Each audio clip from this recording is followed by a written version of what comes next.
Muchas gracias por acompañarnos en Biblioteca Judicial, y hoy tenemos una invitada de lujo, la doctora Emilia Bustamante Ollague, jueza suprema de la República, quien ha participado en esta obra, nuevo comentario del Código Civil peruano, pero es una obra de 13 tomos, un gran proyecto donde participan destacados juristas. Y justamente la primera pregunta, doctora, ¿cómo fue su participación en este proyecto y cómo fue invitada en este proyecto?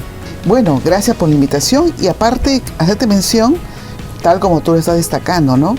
Esta es una obra extensa de 13 tomos denominada Nuevo Comentario al Código Civil Peruano, que ha estado dirigida por el jurista Juan Espinosa Espinosa.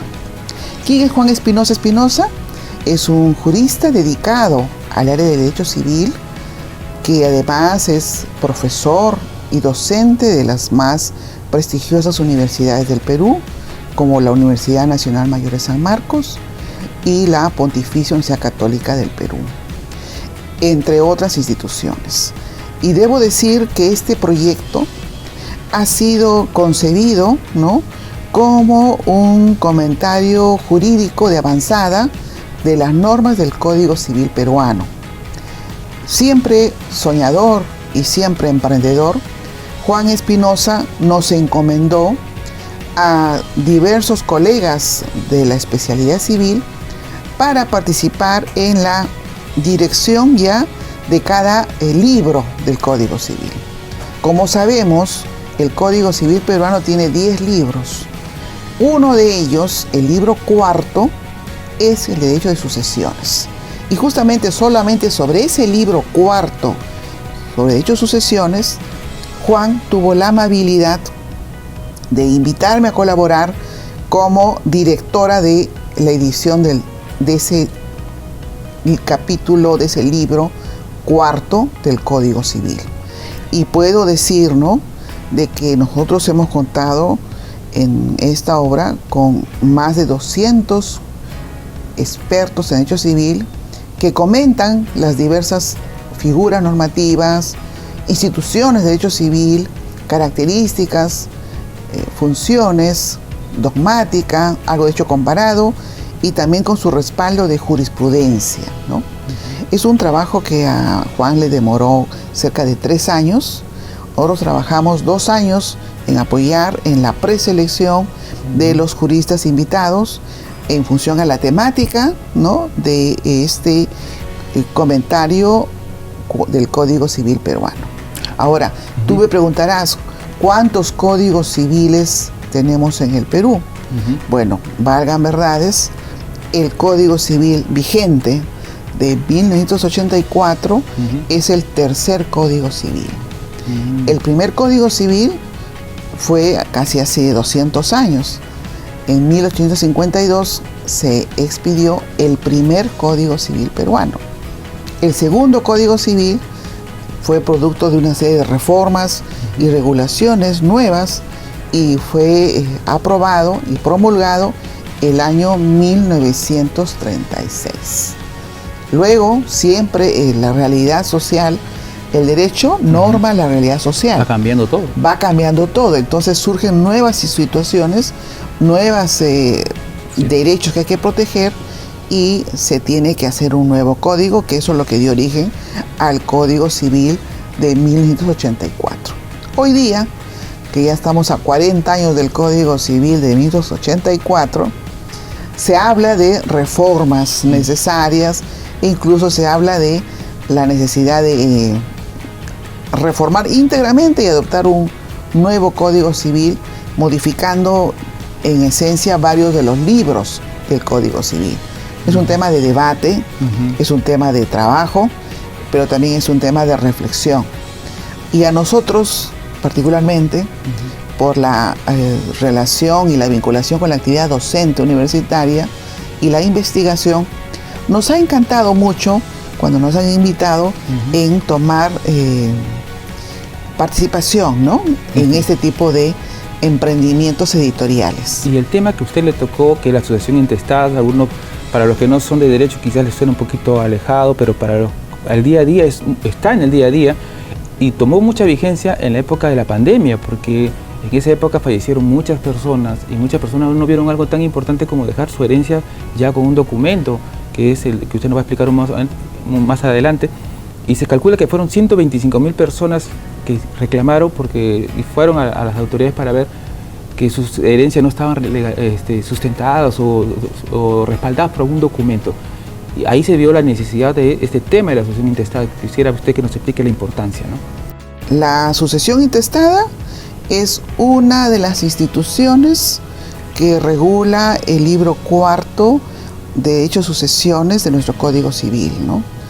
Y la sucesión intestada, o también llamada declaratoria de herederos, ¿no? Es un procedimiento que se debe seguir para determinar qué pasa con los bienes que deja una persona, ¿no? Si uno fallece, ¿qué deja? Si uno fallece, no solamente puede dejar bienes, puede dejar tal vez una parte de un terreno, ¿no? Que no es un bien indeterminado. Por ejemplo, el 30% de hechos de acciones de un terreno, claro. O puede dejar una cuenta bancaria, o la cuenta de la CTS, ¿no? Entonces hay diversas actividades en las que una persona tiene existencia y que genera cierto patrimonio. Y lamentablemente creo, doctora, que la mayoría de los pleitos o litigios o problemas que surgen dentro de la familia, entre hermanos, todos, es justamente por ese tema, ¿no? Los pleitos entre hermanos, entre familiares, es grave la situación que existe en relación a las discrepancias que existen sobre los bienes de la familia. Y esto lo hemos podido ver y se puede hacer hasta un cruce de relación jurídica en derecho de sucesiones y derecho de familia. Y tú me dirás, Armando, ¿pero por qué, doctora Bustamante, va a relacionar ahora derecho de familia? Que por cierto son los otros dos tomos antecedentes a este tomo cuarto que hemos participado nosotros. Sucede que yo recuerdo mucho el 2020, antes de que surja la pandemia, integré en vacaciones en febrero la sala de familia en la Corte de Lima, que era la corte en la que yo estaba de vocal superior antes de ser promovida como jueza suprema. Me llamó la atención el alta litigiosidad que existe entre las parientes. Sí. Y generalmente los casos de los expedientes que conocíamos de violencia familiar, ¿no? Era preocupante ver, y la mayoría tenía una especie de, digamos, de estilo, ¿no? Que es el papá o la mamá viuda y los hijos.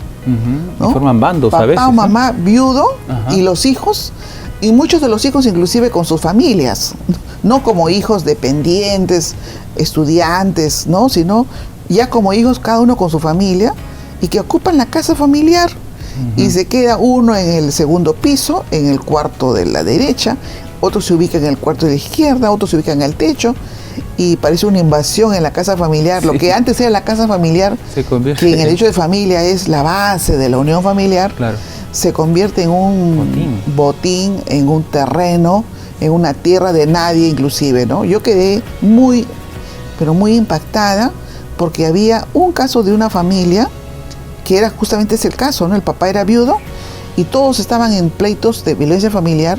Habían más de 30 medidas de protección.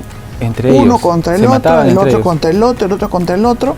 Y realmente, bueno, pues el derecho a veces permite pues el exceso de demandas y pedidos de protección.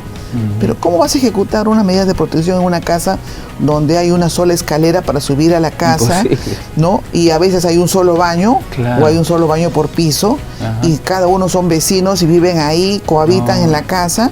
¿Y cómo vas a decir, no, medidas de protección, distanciamiento social para que no se avive el conflicto familiar, ¿no? Pero ahí no solamente hay esa convivencia real entre el progenitor viudo o viuda con los hijos que viven con él y el afán de cada uno de tener algo, sino el hecho que se desvirtúa la función del patrimonio.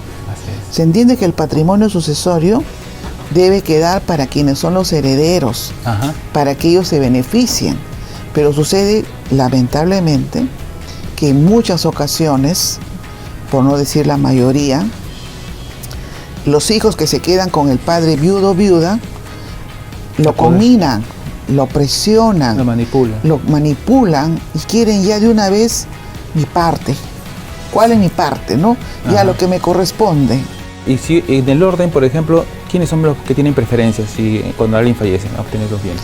En primer término, siempre tiene que verse la voluntad de una persona que debe disponer sus bienes por testamento. Pero si no lo hizo porque tenía miedo, porque no quería tomar una decisión o porque se le salía muy caro el trámite para un testamento, cuando fallece una persona sin un testamento, entonces entra la regulación de la sucesión intestada que establece los órdenes sucesorios. Entonces ahí viene tu tema. Si no hay testamento, entonces vamos a la regla de sucesión intestada, y la regla de sucesión intestada define entre sus normas el orden de las personas que tienen derecho a recibir algo de un fallecido. Y bueno, en esto es importante señalar de que la ley prevé y está tomado siempre la noción de la familia nuclear, ¿no? La familia en donde estamos acá hablando de papá, mamá e hijos, ¿no? Entonces, si fallece un padre, quienes le van a suceder al padre en sus derechos van a ser la mamá, que es la esposa, y los hijos. Muy interesante, doctor, y son muchos temas. En realidad es un tema amplio. Le agradezco por la entrevista y no será la última, así que esperamos de nuevamente tenerla para hablar de otros temas sobre este libro y otros también. Y le quería que usted invite a la gente a leer el libro y a consumirlo, ¿no? Muchas gracias, Armando. Yo agradezco esta invitación a este segmento de Biblioteca Judicial, en particular como magistrada, hoy como jueza suprema, me complace compartirles esta experiencia en investigación jurídica, ¿no? Tuve la oportunidad, gracias al doctor Juan Espinosa Espinosa, director de esta obra de 13 tomos sobre el nuevo comentario al Código Civil peruano, que me invitó a dirigir lo que era el análisis del cuerpo de los invitados juristas y la organización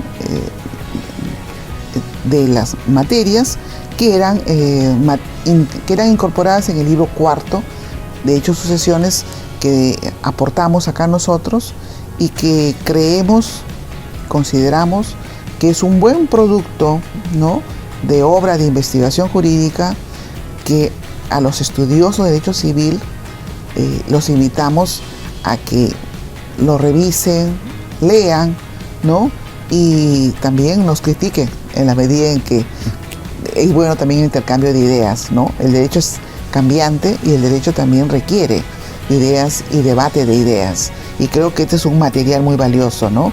Estos 2 tomos de Derecho de Sucesiones nos proveen mucha información que me parece importante dar a conocer, y mejor si lo hacemos acá en la casa de nuestro Palacio de Justicia. Así es, doctora. Muchas gracias, Armando. No, a usted por la entrevista. Gracias. Seguimos en Biblioteca Judicial.